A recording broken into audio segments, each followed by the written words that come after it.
കൃഷ്ണ ഗുരുവായൂരപ്പ ശരണം. ഗുരുവായൂരപ്പൻ്റെ ഉച്ചപൂജയും കളഭാലങ്കാരമൊക്കെ കഴിഞ്ഞു. നട തുറന്നു കേട്ടോ. അപ്പോൾ എല്ലാവരും വരൂ, ഗുരുവായൂരപ്പനെ കാണണ്ടേ. ഗുരുവായൂരപ്പൻ്റെ ചതുർബാഹുവായ വിഗ്രഹത്തിൽ ഏത് രൂപത്തിലാണ് ഭഗവാൻ നമ്മളെ അനുഗ്രഹിക്കാനായിട്ട് നിൽക്കണമെന്നറിയില്ല. നമുക്ക് പോയി നോക്കാം. ഇന്നിപ്പോൾ ഞായറാഴ്ചയാണ്, അത്യാവശ്യം നല്ല തിരക്കാണ്. എന്തായാലും നമുക്ക് പോയി നോക്കാം. ആദ്യം തന്നെ കിഴക്കേ നടയിൽ വന്നിട്ട് മഞ്ജുളാലിനെ ഒന്ന് പ്രദക്ഷിണം ചെയ്യുക. മഞ്ജുള വാരസ്യാരെയൊക്കെ ഒന്ന് സ്മരിക്കുക. അതേപോലെ ഭഗവാന്റെ വാഹനമായ ഗരുഡനെയും അതേപോലെ ഭഗവാന്റെ കളിത്തോഴനായ സുധാമാവ് കുചേലനെയൊക്കെ കണ്ട് തൊഴുത് നമ്മൾ നേരെ അത്തിമര ഗണപതി ക്ഷേത്രത്തിൽ വന്ന് ഗണേശനെ കണ്ട് തൊഴാം. ഗണേശനെ കണ്ട് തൊഴുത് വരുമ്പോൾ സർവ്വവിഘ്നങ്ങളും മാറ്റാനായിട്ട് പ്രാർത്ഥിക്കാം. അതിനുശേഷം നമ്മൾ നേരെ കാളിയമർദ്ദന രൂപം കാണാം. അതും കഴിഞ്ഞ് ഗോപുരവാതിൽ കടന്നകത്തേക്ക് വരാം. അതിനകത്തേക്ക് വരുമ്പോൾ കൊടിമരവും വലിയ ബലിക്കല്ലും ഗജരാജൻ കേശവൻ്റെ 2 കൊമ്പുകളും നടുക്കള ലക്ഷ്മി ദേവീനെയൊക്കെ കണ്ട് തൊഴുത് നേരെ വാതിൽപ്പടി കയറുകയാണ്. വാതിൽപ്പടി കയറുമ്പോൾ ഇടതുവശത്ത് മേൽപ്പത്തൂരിൻ്റെ പീഠവും കെടാവിളക്കൊക്കെ കാണാം. അത് കഴിഞ്ഞ് വലതുവശത്തെ ആദ്യത്തെ തൂണും നോക്കി തൊഴുത് ഭഗവാന്റെ ശ്രീലകത്തേക്ക് നോക്കുകയാണ്. ശ്രീലകത്തേക്ക് ഇങ്ങനെ നോക്കുമ്പോൾ വളരെ മനോഹരമായ കാഴ്ചയാണ്. ഇന്ന് നമ്മൾ കാണാൻ പോകുന്നത് ഉണ്ണിയുടെ കാൽപാദമല്ല കാണുന്നത്. ഇന്ന് കാണുന്നത് മത്സ്യമാണ്.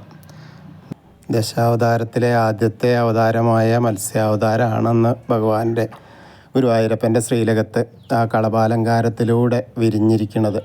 അപ്പോൾ കാണാനുള്ള ആ ഒരു കാഴ്ചയാണ് നമ്മൾ കാണുന്നത്. മത്സ്യത്തിൻ്റെ ആ വാലും ചിറകല്ല, എന്താ പറയുക, അതിൻ്റെ ശൽക്കങ്ങളൊക്കെ ഇങ്ങനെ കാണുന്നു. അതിങ്ങനെ കളഭത്തിൽ പട്ട് വെച്ചിങ്ങനെ വെച്ചിട്ടുണ്ട്. അതേപോലെ അര വരെയാണ് അത്. അരയുടെ മേലെ നോക്കുമ്പോൾ നമ്മുടെ ഉണ്ണിയായിട്ട് തന്നെയാണ്. അരമണി കാണാണ്ട്, കിങ്ങിണി കാണാണ്ട്, ചതുർബാഹുവായിട്ടാണ് കേട്ടോ, മഹാപ്രഭുവായിട്ടാണ്. അപ്പോൾ ശംഖ് ചക്രം ഗദാപത്മത്തോട് കൂടിയിട്ട് പത്മത്തിന് പകരം പൊന്നോടക്കോഴിലാണെന്ന് മാത്രം. അങ്ങനെ നല്ല രസമായിട്ടുള്ളൊരു കാഴ്ചയാണ്. മുകളിലേക്ക് ഇങ്ങനെ നോക്കിക്കഴിഞ്ഞാൽ ഒരു കിരീടമൊക്കെ വെച്ചിട്ടുണ്ട്. മാറത്തൊരു മാങ്ങാമാല, ഒരു വളയം പോലത്തെ മാല, ഒരു പതക്കം പോലത്തെ മാല, അതേപോലെ കൈവളകൾ തോൾവളകൾ കാണാണ്ട്, കാതിൽ ചെവിപ്പൂക്കൾ വെച്ചിട്ടുണ്ട്. അതേപോലെ പൊന്നിൻ്റെ കിരീടം വെച്ചിട്ടുണ്ട്. 2 തിരുമുടിമാല ഉണ്ട്. വെളുത്ത പൂവുണ്ട്, അതേപോലെ തെച്ചിയും കൂടിയിട്ടുള്ള. അതേമാതിരി 2 ഉണ്ടമാലും വെളുത്ത പൂവും തെച്ചിയും തുളസിയും കൂടിയ പോലെയാണ്. അങ്ങനെയുള്ള പിന്നെ 3-4 ഉണ്ടമാലകൾ മുകളിൽ വിധാനമായിട്ടുമുണ്ട്. അത് തുളസിയാണ്. അപ്പോൾ നമ്മളെല്ലാവരും ഭഗവാന്റെ ആ ശ്രീലകത്തേക്ക് നോക്കിയിട്ട് ആ മത്സ്യാവതാരമൂർത്തിയെ കണ്ട് തൊഴുകയാണെന്നങ്ങനെ വിചാരിച്ചോളൂ കേട്ടോ. എല്ലാവരും പ്രാർത്ഥിച്ചോളൂ. അങ്ങനെ പ്രാർത്ഥിച്ച് അവിടുന്ന് തൊഴുതിറങ്ങിക്കോളൂ കേട്ടോ. അങ്ങനെ ആ അഗ്നികോണിന്ന് ഉള്ള ബലിക്കല്ലും ഭഗവാന്റെ തിടപ്പള്ളിയൊക്കെ കണ്ട് തൊഴുത് ചുവരിൻ്റെ മുകളിലുള്ള ആലിയിലെ കണ്ണനെയൊക്കെ കണ്ട് തൊഴാം. പിന്നീട് അങ്ങനെ വന്ന് സപ്തമാതാക്കളെ കണ്ട് തൊഴാം. പിന്നീട് ഗണേശനെ കാണാം. ഗണേശൻ്റെ അവിടെ നന്നായിട്ടുള്ള അലങ്കാരമായിട്ടില്ല. ഒരു കണ്ണ് പിരിയൻ ഒക്കെ എഴുതിയിട്ടുള്ളൂ. അതേപോലെ കിരീടം വെച്ചിട്ടുണ്ട്, പാവുണ്ട് കൊടുത്തിട്ടുണ്ട്, മാലകളുണ്ട്. നമുക്ക് പ്രാർത്ഥിക്കാം. ഏകദന്തം മഹാകായം തപ്തകാഞ്ചന സന്നിഭം ലംബോദരം വിശാലാക്ഷം വന്ദേഹം ഗണനായകം. അത് കഴിഞ്ഞ് സരസ്വതി അറിയിക്ക് നോക്കുക. സരസ്വതി ദേവിനെ പ്രാർത്ഥിക്കാം. സരസ്വതി നമസ്തുഭ്യം വരദേ കാമരൂപിണി വിദ്യാരംഭം കരിഷ്യാമി സിദ്ധിർഭവതു മേ സദാ.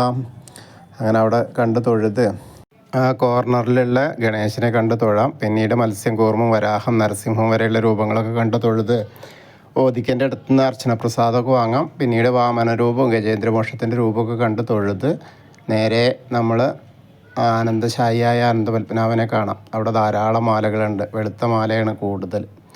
പിന്നീട് ഗരുഡാരൂഢനായിരിക്കുന്ന മഹാവിഷ്ണുവിനെയൊക്കെ കണ്ട് തൊഴുത് അങ്ങനെ നമ്മൾ ശ്രീകോവിലിൻ്റെ പുറകുവശത്ത് വന്ന് സാഷ്ടാംഗം നമസ്കരിക്കുക.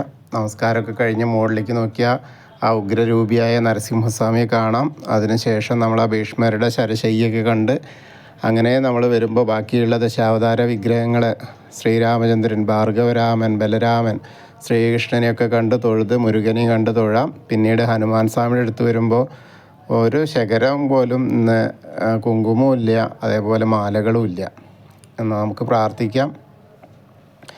ത്വമസ്മിൻ കാര്യനിര്യാഗേ പ്രമാണം ഹരിസത്തമ ഹനുമാൻ യജ്ഞമാസ്തായ ദുഃഖക്ഷയകരോ ഭവ മനോജവം മാരുതതുല്യവേഗം ജിതേന്ദ്രിയം ബുദ്ധിമതാം വരിഷ്ഠം വാതാത്മജം വാനരയൂഥമുഖ്യം ശ്രീരാമദൂതം ശിരസാ നമാമി. ബുദ്ധിർബലം യശോധൈര്യം നിർഭയത്വം അരോഗത അജാഡ്യം വാക്പടുത്തം ഹനുമസ്മരണാത് ഭവേത്. ഓം നമോ ഭഗവതേ ആഞ്ജനേയായ മഹാബലായ സ്വാഹ.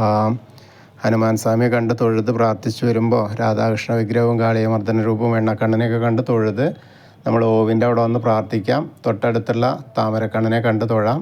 പിന്നീട് അവിടെ നിന്ന് നോക്കിയാൽ കിഴക്ക് വശത്തേക്ക് നോക്കിയാൽ കൊടിമരം കണ്ട് തൊഴാം. പിന്നെ മണിക്കിണറും ഭഗവാന്റെ നൃത്താറയും കിടാവൾക്കൊക്കെ കണ്ട് തൊഴുത് കുറൂരമ്മയും നാരദരെയും മേൽപ്പത്തൂരിന് വസുദേവരെയൊക്കെ ഇങ്ങനെ കണ്ട് തൊഴുത് അങ്ങനെ വരാം. ഇപ്പോൾ പിന്നെ ആ ഭാഗം തുറന്ന് ഇടുന്നുണ്ട്.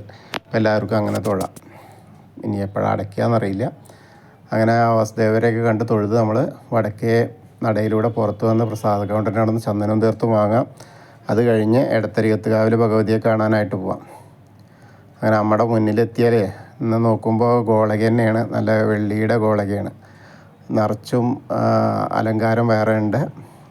കാര്യമായിട്ടുള്ള ആ ഒരു കാഴ്ചകളാണ്. പിന്നെ ധാരാളം അർച്ചനപ്പൂക്കളുണ്ട്.